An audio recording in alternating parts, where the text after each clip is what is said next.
Hello everyone. So this is going to be a re-recording of a video that I had already done previously. The reason why I wanted to re-record it is because I didn't feel like the last video did the situation any justice. Um, I was kind of rambling and I had a very bad accent because you know me. I was like in my emotions. I was extra, and it was the only way I could communicate without feeling away, because I was stressed and I was embarrassed about the situation. And so I decided to do it again, and I feel like I also undermined the role that I played in the situation because I feel like there were some things that I could have done better in order to prevent the entire situation as a whole, and to lessen what had happened. And I know you're probably thinking, gosh, she sounds so dramatic, like your friends stood you up. My friends, probably your friends stand you up all the time, but for me, it was a first experience and hopefully a last experience. Not only because I got stood up, but I got stood up twice. So yeah, like she stood me up twice. And so there's a bit of backstory to before I went to see her, or before we were supposed to meet up. I moved to the US in 2023, and December 2024 I decided to go home for Christmas.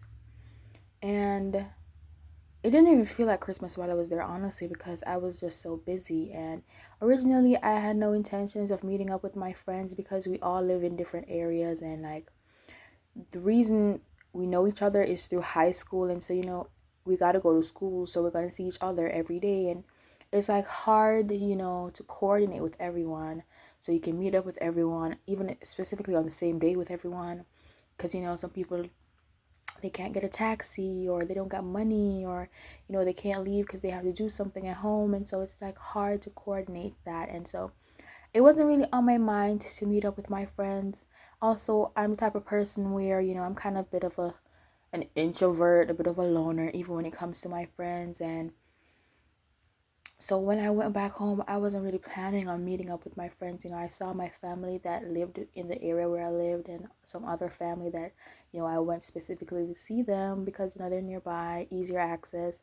And so, yeah, friends were really not in the equation for me. And my friend, I have a group of friends, and we usually talk in the group chat, and that's how I talk to all of them. Like, we usually all talk in the group chat, send memes and stuff like that, and, like, have conversations and stuff and discussions and stuff. And but there is this one friend in particular who I knew her my last year of high school. Like, we went to high school all 5 years together, and I only knew her like the last couple months of my last year in high school. And so when I moved, we her and I became closer because we were on the same social media platforms often. We talk often, send each other memes and reels, and we had like similar music tastes, similar styles, similar beliefs, and we grew closer, despite me moving like an entire sea away. And out of all of my friends, she and I were the closest. Um, so the first time she stood me up, it was her intention for us to meet up together. Meaning, I wasn't the one who suggested it. And, when she suggested it, I was kind of happy that she did, because I didn't want to like initiate anything, because I didn't want to put the expectation out there that I needed people to come see me just because, like, I'm not Rihanna, I'm not Beyonce. You don't need to see me just because I'm visiting the island. Excuse me. Like, we're friends and all, but I don't want to inconvenience you just to come all the way to see me, because like we all live distances away from wherever we feel comfortable enough to meet. And so she was the one to initiate the first meetup. And I was like, okay. She was asking for me to come like later on in the day because she had plans to stay in town until about midnight or so. And so she was like, okay, you can come at about 7. And I'm like, oh, 7, that's not gonna work for me because I don't drive, and I'm not gonna ask someone to like drive me somewhere in the middle of the night. No, like, I'm not paying anyone to do it either because I'm broke. And so like she was like, okay, if you can't come later, when can you come? And I told her, and she's like, okay, could you come later? And I'm like, all right, here's what I can come, but I have to leave before 7, because if I leave any later, I won't be able to get a taxi to go home. I let her know that. And she's like, okay, that can work. I think a day before or the day off when we were supposed to meet up, I was like, we're meeting XYZ place at XYZ time. And she's like, wait, could you move the time up a little? And I'm like, honestly, I don't mind, because I was still at home. I hadn't showered yet, I hadn't gotten ready yet. So I was like, okay, an extra 30 minutes, I don't mind. That's just 30 minutes. And so I got ready, I left, and I tell you, I arrived to the exact spot that we were supposed to meet at on the dot, like on the dot. And I was like, okay, she's usually late to stuff, so I'm like, she's definitely not going to be here anytime soon. Like, I was like thinking to myself, okay, I'll give it 30 minutes or so. But before I had a chance, I went inside the building of where I was waiting, and I saw my cousin, and I'm like, oh wow, this is a sign from God. Let me go call my friend. So I borrowed my cousin's phone because I'm traveling. I don't have my old phone. I don't have my old number. I don't have any service, and I don't do no roaming or nothing like that, because I wasn't trying to spend no extra money, or I was trying to spend no extra bucks or nothing like that. And so I used my cousin's phone to call her, and she was like, oh girl, I'm just getting in the shower. Okay. There's a lot to unpack, but we're gonna move on. I rise. So I was like, okay. I was like doing the math in my head. I'm like, okay, it's 3:30 now. If she takes at least 2 hours to get here, she's gonna get here by 5:30, and we have some time to leave before I have to leave at 7. So I'm like, okay, I can wait 2 hours. Like, 2 hours for me isn't a lot to wait, because I don't drive. I'm not used to driving, so I'm used to sitting around and waiting. So I'm like, okay, I can wait for you. I'm already here. I'm not gonna leave because I came here specifically to see you, and like, I can wait. And so while I was waiting, I decided to do some shopping, and it took me about 45 minutes because I was in the center of everything. So I did some shopping, and I sat and I waited for my friend, and I stayed one place specifically because I didn't want her to come and not see me and then think I didn't show up or something, because I didn't have any service. And so besides from the call that I got from my cousin who had left, I had no other way to communicate with my friend. And so I was just sitting there, and I was just waiting and waiting and waiting and waiting and waiting. And I sat and I waited, and I waited some more, and I waited a little bit more after that. And I did a little bit more waiting, and then, some time passed, and I did some more waiting. And so after that, I did a little bit more waiting. And when I looked at the clock, I was like, damn, it's like 6 o'clock. And I'm like, I'm about to leave like soon. And so long story short, I left. At like a little bit before 7, and I just went straight to get a taxi, and then I got a bus home. And like, I was so lucky because I caught the last bus. And I went home, and my grandma was like, did you get to see your friend? And I was so embarrassed that I lied and told my grandma that yes, I saw my friend. And she was like, I thought you were going to see. I told her no. I told her I saw my friend.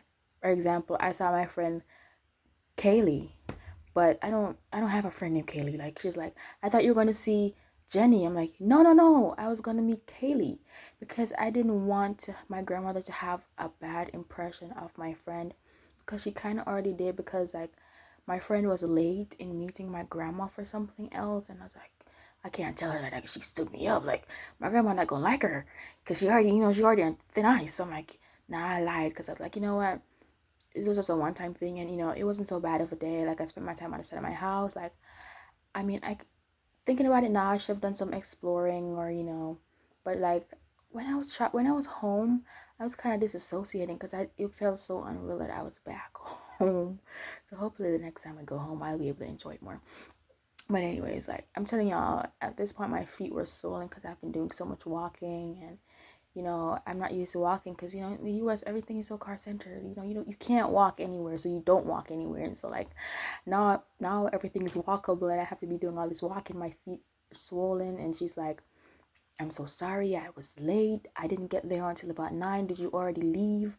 And I'm like, yeah, I left. And she's like, when did you leave? Because I got there at 9. I'm so sorry. And I'm like, it's fine. It's nothing. Because I got something done today, because I did some shopping. And so it's fine. And she's like, okay, cool. The second time she asked if we could meet up, it was the day before I had to leave. And I had a 5 a.m. 5 a.m. flight. It was New Year's Eve, and so I told her plain and simple. I was like, I have to leave at 7. Like, if you get here at 6:30, we won't have 30 minutes because I have to leave at 7 because I have to go home. I have to pack. I have to go to church, and I have to wake up in the morning, make sure everything is packed correctly, and like I have a lot of things to do. I'm probably going to be up until midnight because it's New Year's Eve, and I need to go home by 7 because I have things I need to do. And just like, okay, now I'm going to say it again. I'm going to make sure it's clear. You listening? Okay. She was the one who initiated both meetups. And I'm like, she stood me up the first time. She was super late the first time. There's no way it's going to happen the second time. And then another reason why I was like, okay, I should go is she told me that another one of her friends, or another one of her close friends, is also coming. And I'm like, okay, she's not standing me up again. Like, it's not happening. And it did happen. So, who's the fool? Who's the fool here? It's obviously me. Anyways, so like, one thing I regret doing is not coordinating with the other friend, because the other friend did end up going where she was supposed to go on time, and if I had coordinated with her, I could have met up with her and we could have done something while I waited on my friend to stand me up a second time. But I was stressed, I was disassociating, I was not having the best time of my life, but I was also having the best time of my life in a very long time. So like, I was just like going with the flow, and I'm like, okay, you coordinate with our friend, and you let me know, and so we'll all meet up together. And but yeah, so I went in the same place. This time I actually got some food while I was waiting, and I stood and I waited and I waited, and as soon as I got my food, which was very long to get my food. If y'all know anything about KFC in the islands during Christmas time, you're gonna stand and you're gonna wait. So I stood and I waited for hours and hours and hours. And after I got my food, I didn't even look at the time. I just went straight to where I was going. I bought some more food on the way home. Don't ask me why I was buying so much food. And I went home. And when I got home, she was like, I'm so sorry. I just got here. Or did you leave already? Again, it was 9 p.m. So she stood me up 2 times. I was waiting 5 hours both times. I spent 10 hours, 10 of my precious hours waiting for her. And I was back home on vacation for 2 weeks, in which I hadn't seen my friends and family for over a year. And I spent 10 hours waiting for one. And I'm doing the math now, and it's crazy. It's crazier than I imagined. So, very embarrassing, I must say so myself. And yeah, so that's the story of how my friend stood me up 2 times. She ended up, like, both times she ended up spending the night out. I don't know if she went out with friends or anything, but she got there late, but she still had a time of her life, so at least someone had fun. We don't talk anymore. Like, sometimes she'll respond to my stories. Sometimes I've only initiated a conversation once with her, and it was just to ask her a question. And after that, I haven't like initiated any conversation with her afterwards. She's responded to a story or two of mine. She sent me a meme or two. Honestly, I just don't have the energy to deal with it anymore. I know that I personally have an issue with forgiving people, but I don't think with her it's an issue of forgiving, because I personally don't hold any malice. It's more of disappointment, and not only in her but in myself, because I feel like if I had made an effort to communicate better, this could have been prevented. Also, I should just turn down both invites when I got them, because I felt like my gut was telling me both times that like something was gonna happen. Like, I didn't know like she was gonna sit me up twice. I didn't know the first or the second time. I just had a feeling like, like this is not gonna go how I want it, how I think it's gonna go, and that's what happened. So I should have like listened to my gut feeling and not go. And also, I knew her personally. Like, every time I was talking to her on the phone, like, when I'm here, when I moved here, she was always telling me about how she was late to classes, and she was late to this, she was late to that. And I was like, okay, like, you take taxis, it's not like you drive, so obviously you're gonna be a little late. Like, you don't drive yourself, like, you're gonna be late sometimes. Like, which is a bad excuse to make in and of itself, because I always take taxis everywhere and I'm always early. Like, I remember waking up and leaving my house before 6 a.m. every morning to go to school on time. Crazy. Crazy. But anyways, like, I was picking up for her, and I feel like I enabled her to an extent. I don't know if, like, if I was a bit more like forthcoming and being like, girl, you need to shape up, or if I was like, if I, like, I don't want to say like scold her or anything like that. Like, I don't want to do that, but like, maybe if I encourage her to be early or encourage her to like be less tardy, this wouldn't have happened. And I just think the lesson that I've learned from this is how you handle your friends. Sometimes we want to be a little delusional with our friends, and we want to enable their bad habits, but those bad habits will eventually come back to haunt you.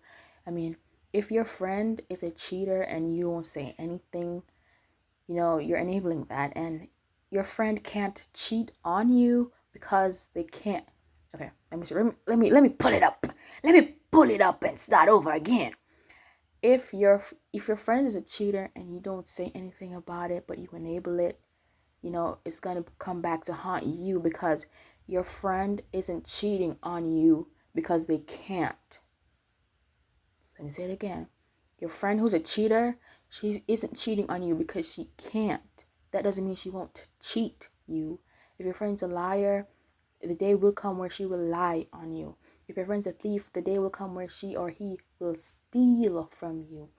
You have to be, careful with the people who you know, entertain and enable and keep around, because, those little bad habits that, you enable, you're helping them to become bigger problems. You're helping the habits to become part of their character.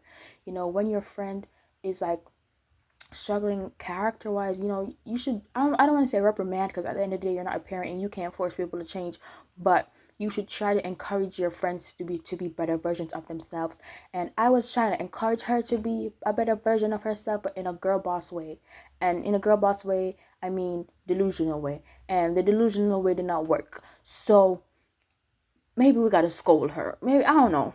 But don't encourage your friends, don't enable their bad habits. You have to want the people around you to be good people too. Like, I feel like it was my fault, honestly. Like, I feel like now thinking about it, I think it was my fault. Like, there was a lot more I could have done specifically about the situation, but it's gone and it's past now. And this has really made me even more hesitant to like make closer friends, because I feel like all my friends be disappointing me. Like, some people would say I'm the problem because I can't keep a friend, but that's because I don't put up with BS. Like, no, I'm not gonna sit here while you laugh at me while I'm crying and still be your friend. No, I'm not gonna sit here and watch you laugh at me while I'm telling you a very traumatic story and still be your friend. No, I'm not gonna sit here and make you stand me up twice and still be your friend. Like, what do you want me to do? I can't be friends with people like that. Like, it doesn't sit right with my stomach. It doesn't sit right with me.